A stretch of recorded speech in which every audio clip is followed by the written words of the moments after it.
2 children dead. A community terrified. And a killer no one expected, an 11-year-old girl. In the summer of 1968, the quiet streets of Newcastle hid a nightmare no one could have imagined. Behind the narrow brick alleys and abandoned houses, something darker than poverty was brewing. Children were going missing, and when their small bodies were discovered, the horror wasn't just in the loss. It was in the hands that had taken their lives. Not the hands of a monster in the shadows. Not the hands of a hardened criminal. But the small, delicate hands of a child. A girl who should have been skipping rope and playing in the schoolyard, not plotting death. This is the story of Mary Bell, the child who would forever change the world's understanding of innocence and evil. Asterisk. What turns an innocent child into a killer? Is it something born deep inside, a darkness waiting to surface? Or is it the product of neglect, abuse, and a world that never offered love? Mary Bell was only 11 years old when she strangled 2 little boys, leaving behind a trail of questions that still haunts the world more than half a century later. Was she a monster who chose evil, or a victim who never had a chance at innocence? Stay with me, because this story will make you question everything you thought you knew about childhood, about justice, and about the thin line between innocence and horror. Asterisk.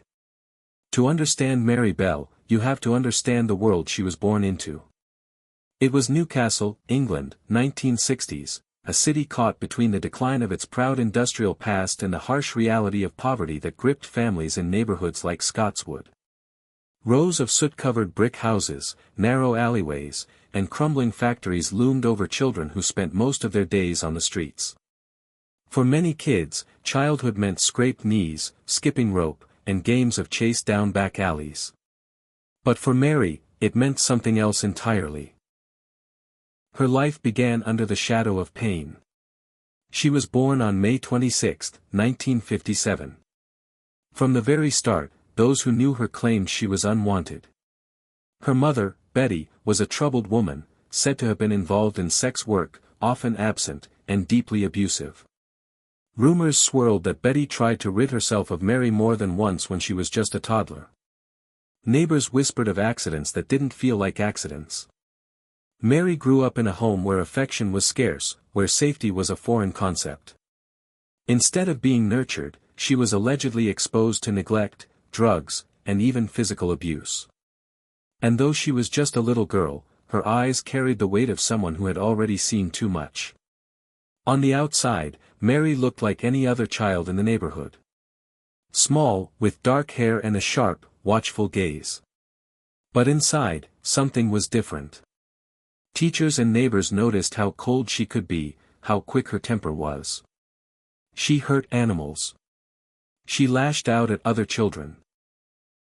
When she was supposed to be laughing and playing, she seemed detached, like a child already at war with the world around her.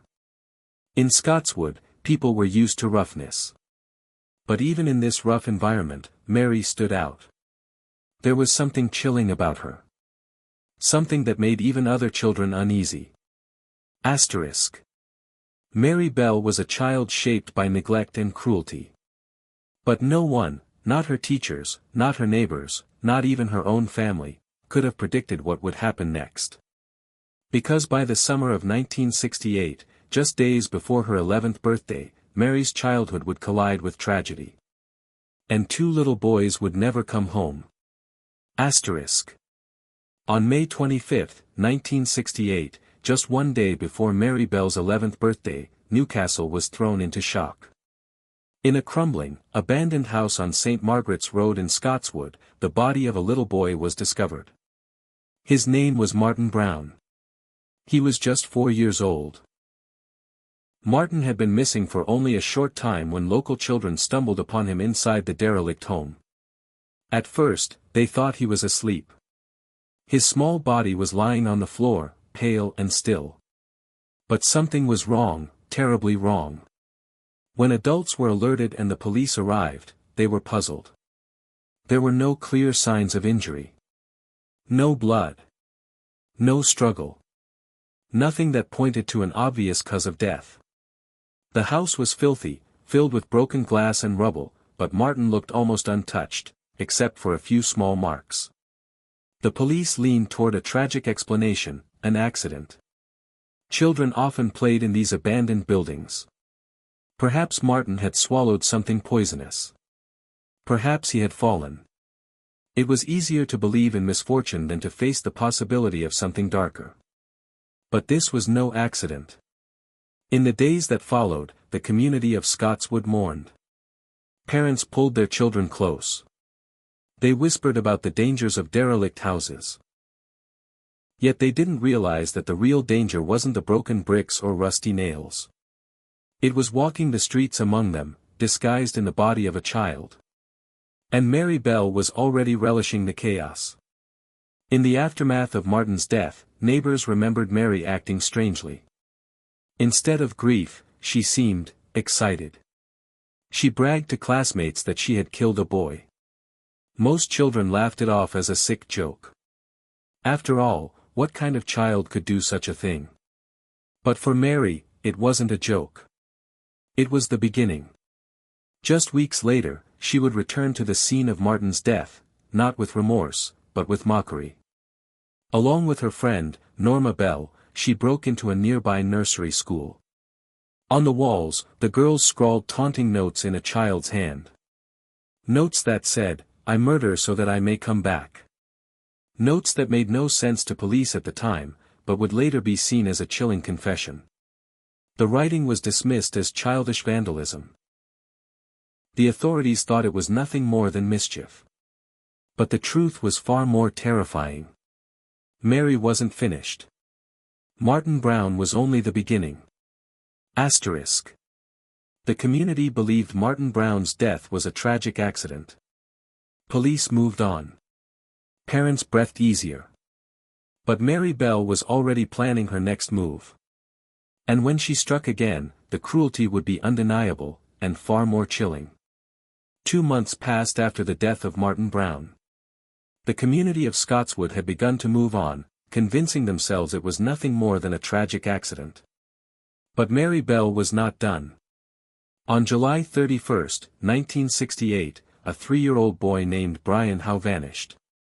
He had been playing outside, wandering the streets near his home like children often did in the neighborhood. Hours passed, but Brian didn't come back. His worried family alerted neighbors, and a frantic search began. By evening, police joined the hunt. Dozens of adults combed through alleys, backyards, and empty lots. Then, in a patch of overgrown wasteland, a hidden, neglected stretch of land behind some houses, they made the discovery. There, lying lifeless among the weeds, was little Brian Howe. This time, there was no mistaking what had happened. Brian's body showed marks around his neck, clear signs of strangulation. His lips were blue. His skin pale. But that wasn't the most disturbing detail. Whoever had killed Brian had mutilated his body. Clumps of his hair had been cut off. Scratches marked his legs. And carved into his flesh, was the letter M. Investigators were horrified. This wasn't the work of an accident. This wasn't random violence. This was deliberate.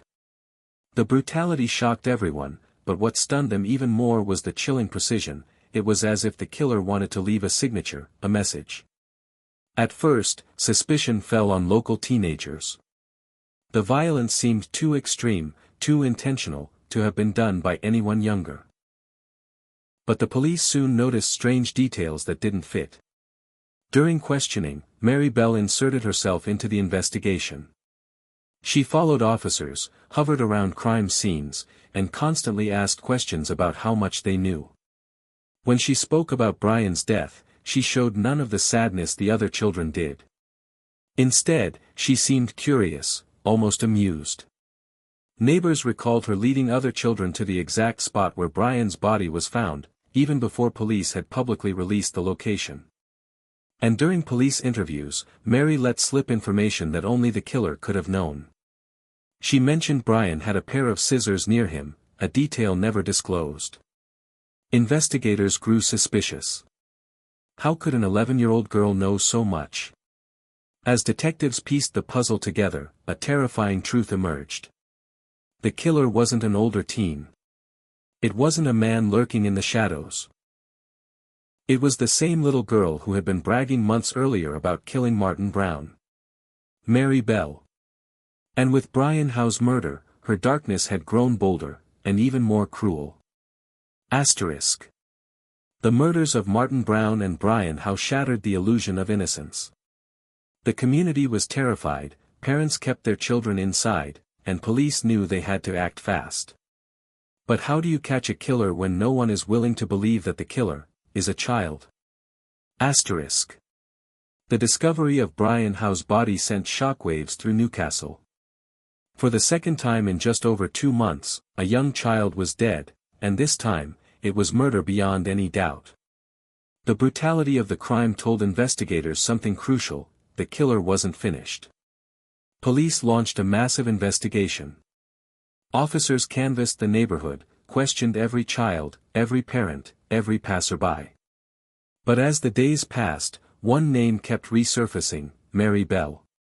At first, detectives struggled to believe it. An 11-year-old girl? It sounded impossible. But her behavior raised red flags. While most children stayed away from the scene of the crime, Mary couldn't stay away. She lingered on the edges of the investigation, watching with a strange fascination. She asked officers about the details of Brian's death, details that hadn't been made public. When she spoke to other children, her words were even more disturbing. She led them to the exact spot where Brian's body was found, describing it in eerie detail. She boasted that she had seen it herself. Some kids thought she was lying. Others were too frightened to question her. Detectives began a series of interviews. They noticed how Mary's story kept shifting. At times, she blamed other children. At other times, she feigned ignorance. But she always revealed small, unsettling truths, things only the killer could have known. Norma Bell, Mary's 13-year-old friend and no relation, was also questioned. Norma seemed frightened, more a follower than a leader. When pressed, she cracked. She described how Mary had lured Brian away. How she had strangled him in the wasteland. How she had carved into his skin. The more police compared Norma's statements with Mary's contradictions, the more the picture came into focus. Mary wasn't just present. Mary was the driving force. Finally, the officers had enough evidence to act. On August 5, 1968, Mary Bell was arrested for the murders of Martin Brown and Brian Howe. The image of police leading an 11-year-old girl into custody stunned the world. Reporters swarmed, neighbors gawked, and whispers spread like wildfire. How could someone so small, so young, be responsible for crimes so monstrous? Yet as Mary was placed into custody, her demeanor was not of a scared child. Witnesses recalled she appeared calm. Even smug. As though the attention was exactly what she wanted. The child killer had been caught. But for investigators, and later for the courts, the most disturbing question remained: why? Asterisk.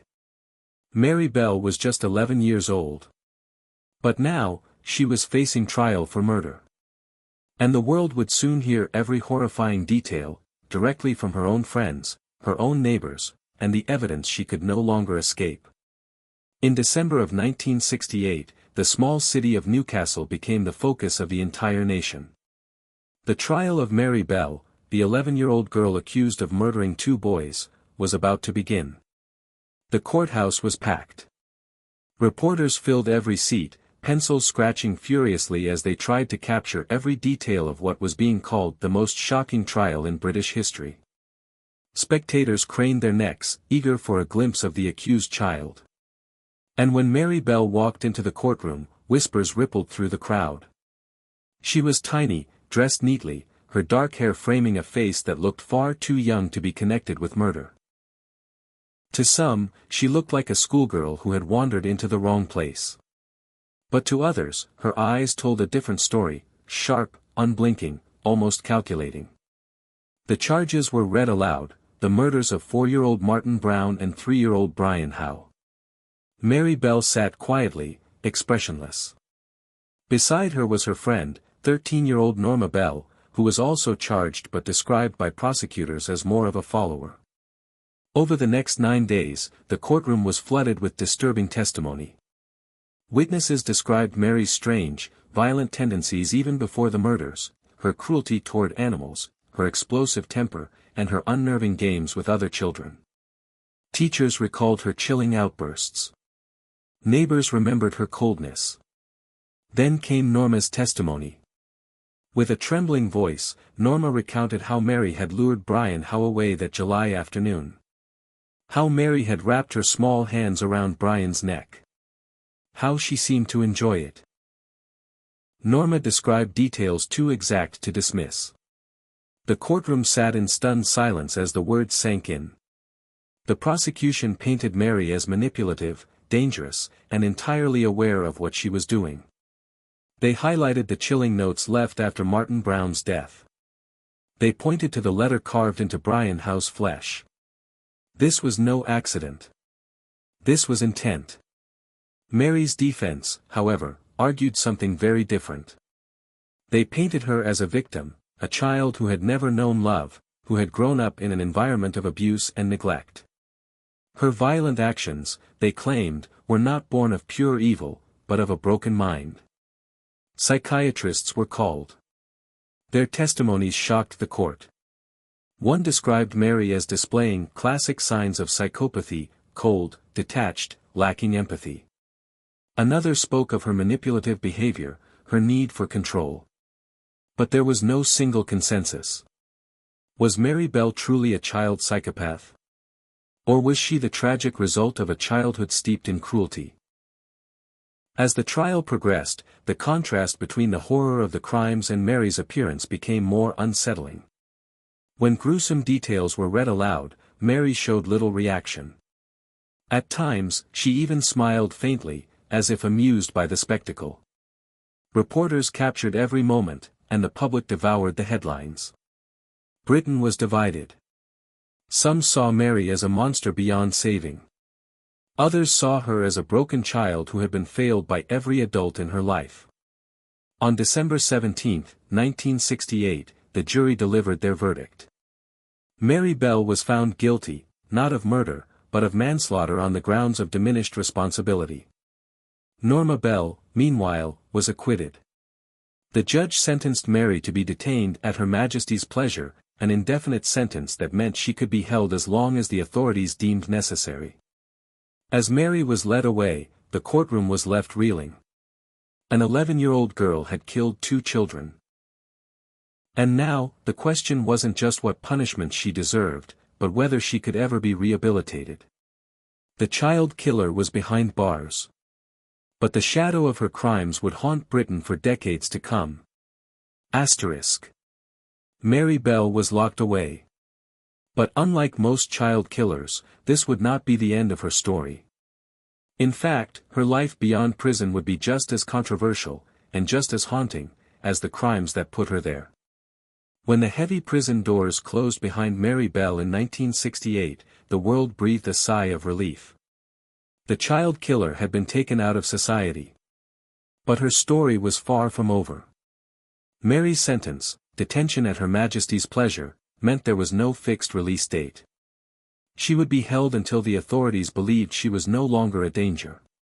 For some, that meant she might never walk free again. But Mary was only 11 years old. She would grow up in custody. She would become a teenager. Then an adult.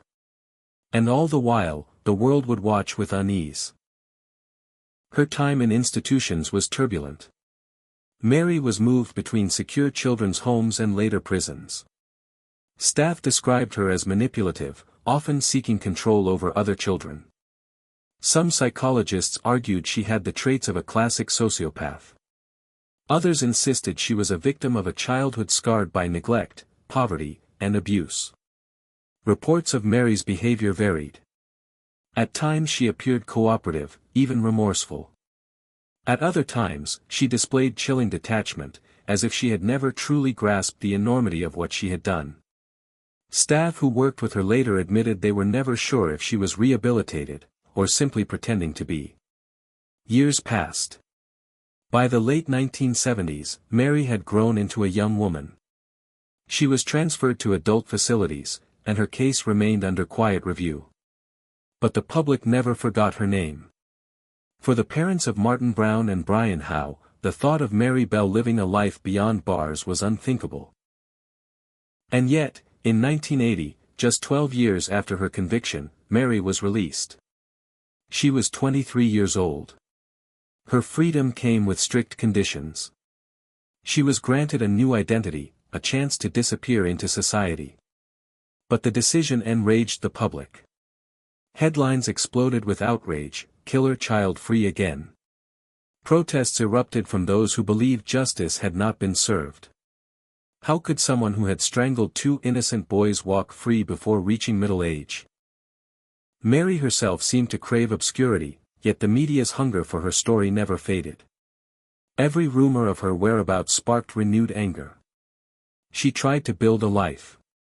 She tried to vanish. But she would never truly escape the shadow of what she had done. In 1984, another shock came: Mary Bell became a mother. The news reignited public fury.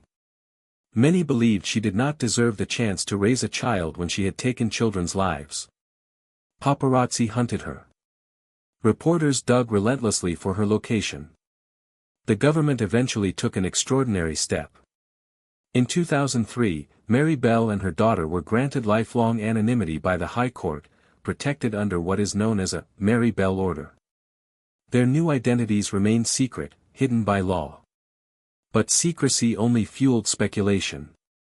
Even decades later, sightings of Mary Bell surfaced, each one stirring new outrage, each one reminding the public that a child killer still walked among them, shielded from her past. Mary had gone into prison as a child. She emerged as an adult. But for many, she would never outgrow the crimes of her youth. The question that lingers to this day is whether Mary Bell was rehabilitated, or whether she simply learned how to hide the darkness within. Asterisk. Mary Bell vanished into anonymity. But the world never stopped asking questions. Was she truly reformed? Or did the girl who killed 2 children still carry the same darkness, hidden, but never gone? Mary Bell disappeared into a new life. But her shadow never faded. To this day, the name Mary Bell sparks debate, outrage, and unease. She is remembered not as a child, not as a victim, but as an 11-year-old killer, the girl who strangled 2 boys and carved her name into history with cruelty beyond comprehension. Yet her story is more than a tale of violence. It is a mirror held up to society. How does a child become a killer?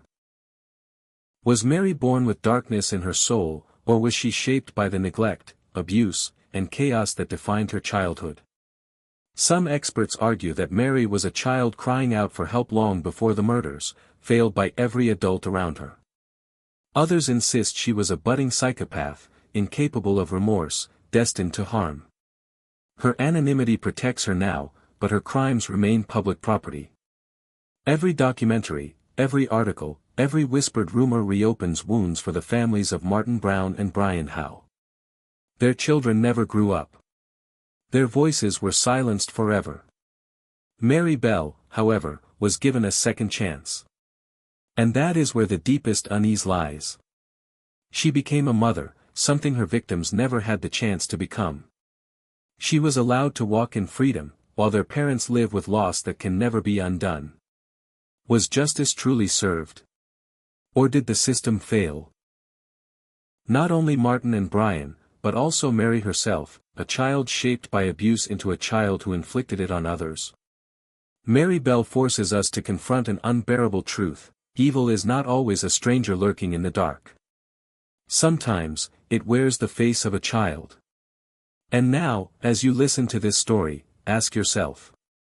If you passed Mary Bell on the street today, would you recognize her? Would you see her as the 11-year-old killer she once was, or the anonymous woman she has become?